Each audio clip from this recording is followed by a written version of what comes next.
김기현 대표님을 비롯한 여러 최고위원님들, 네, 부산 북한을 방문해 주셔서 대단히 감사드립니다. 그 박람회 유치 추진 현황을 말씀드리기 전에 또 부산항에 대해서, 부산항의 역사에 대해서 잠깐 말씀을 드린 이후에 박람회 추진 현황에 대해서 말씀을 드리겠습니다.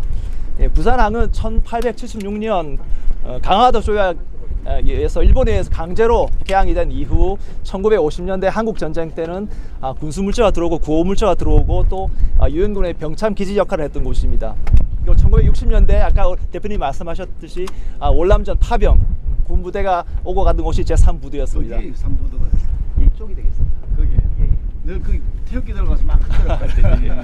예, 1970년대는 경제 개발에 따라서 이곳은 그 물동량이 굉장히 많이 늘어났고 또 그 한국의 대한민국의 자본을 흐르게 하는 펌프 역할을 했던 곳이 이곳입니다.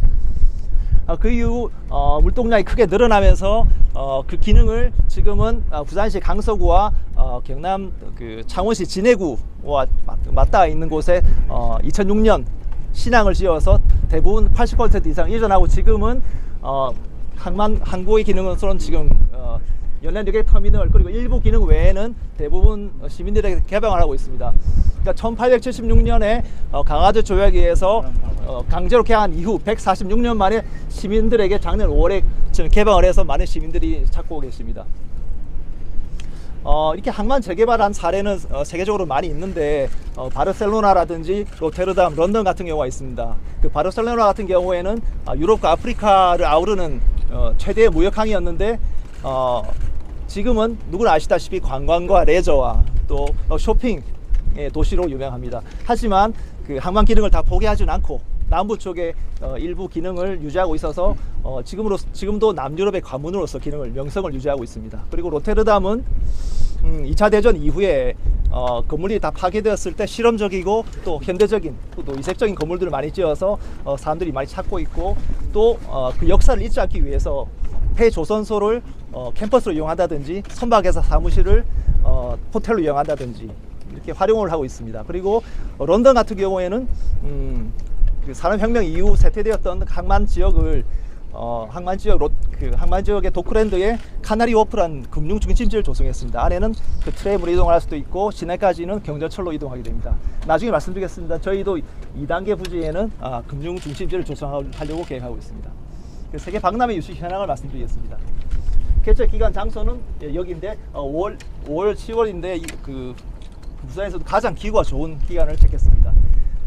총 343만 평인데 주로 2단계 구역이 되겠습니다만 이 면적은 다른 사례를 비교해 보자면 2015년 밀라노 엑스포 같은 경우는 110만 그리고 앞으로 개최될 오사카 2025년 155만에 비하면 두세 배 정도 큰 면적이 되겠습니다. 그리고 사우디 얼마 전에 개최했던 그 두바이 비교하자면 438만 평인데 제곱미터인데 실제 저희가 그 전체 면적은 작지만 저희가 유료 부지가 있습니다. 실제 1단계 부지 일부는 그 무료로 개방을 하게 됩니다. 그런데 저는 유료 부지는 이 면적 중에 199만 제곱미터인데 유료 부지만 놓고 보자면 두바이보다 저희가 오히려 더 넓다고 할 수 있습니다. 두바이는 430만 제곱미터 중에 150만 정도만 유료 부지였습니다.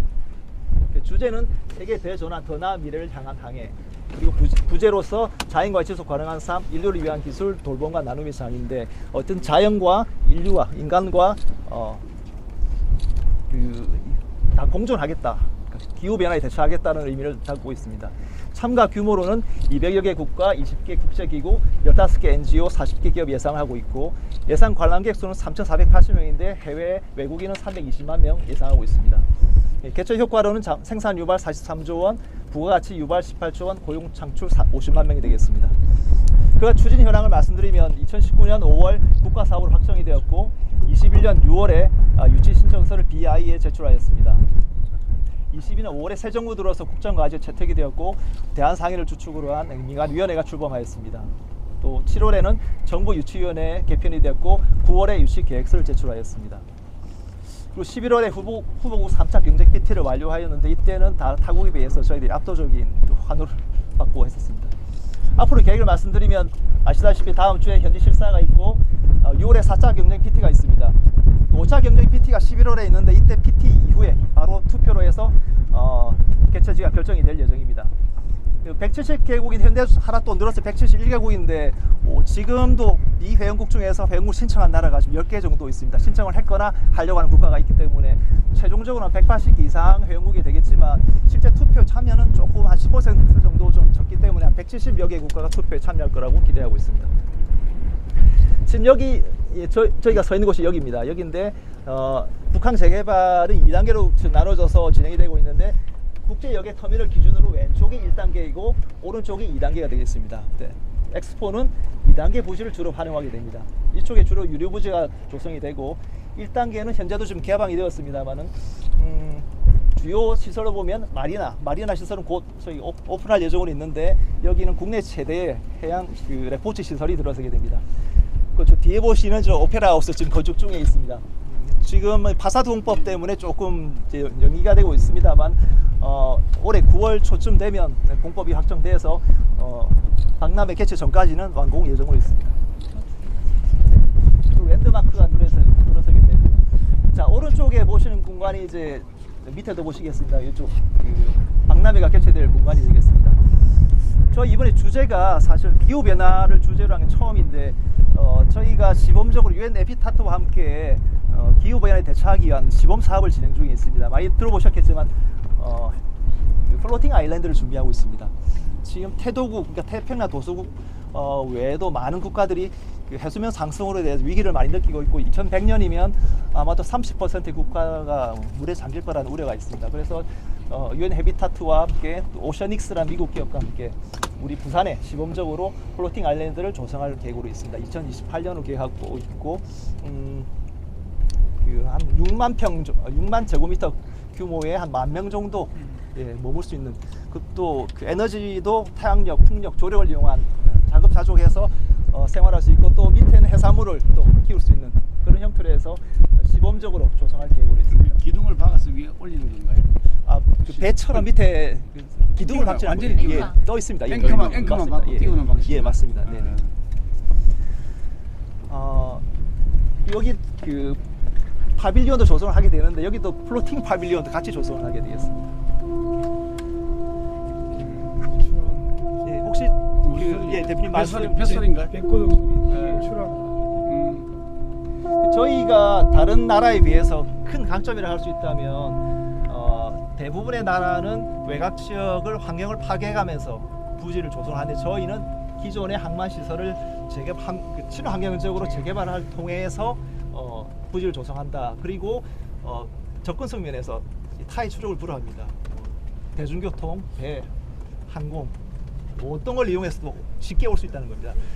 지금도 부산역에서 바로 보행 데크를 통해서 바로 올 수가 있습니다. 그만큼 접근성이 좋다는 건 아마 큰 강점이 될 거고 저희 다음 주 실사 때 오면 아마 그분들이 또 이 부분에 대해서 아마 유심히 볼 거라고 봅니다. 저는 이제 뭐 전문가들이 다 있으니까 당연히 설명을 잘 하시겠지만은 저는 히스토리가 굉장히 우리 다른 그 경쟁 도시보다 훨씬 더 인류사적으로 의미가 있다는 생각이 네네. 들어요.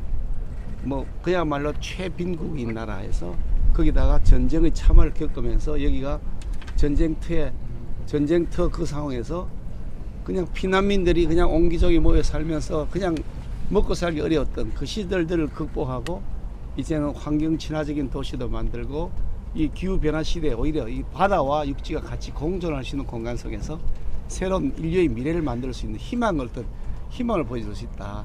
인류의 그 어려웠던 시대를 극복해 난 인류의 그 극복의 과정들, 그 챌린지 같은 그것을 보여줄 수 있다는 배경 히스토리가 다른 도시들은 안 갖고 있단 말이죠. 네, 맞습니다. 그 장점을 잘 설명하면 이게 월드 엑스포라는 것이 결국 인류에게 좀 더 도전적인 그리고 희망적인 그런 뭐 비전을 제시하는 네, 것 네, 아니겠습니까? 그런 면에서 막 인공적으로 막 만드는 그런 형태보다도 이렇게 자연을 다시 한 번 더 자연으로 돌려주면서 또 그러면서 인류가 발전해 나가는 모습을 부산을 통해서 보여줄 수 있다는 그런 얘기가 조금 잘 먹히지 않을까 생각이 들어요. 제 주제와 거의 딱 맞는 말씀.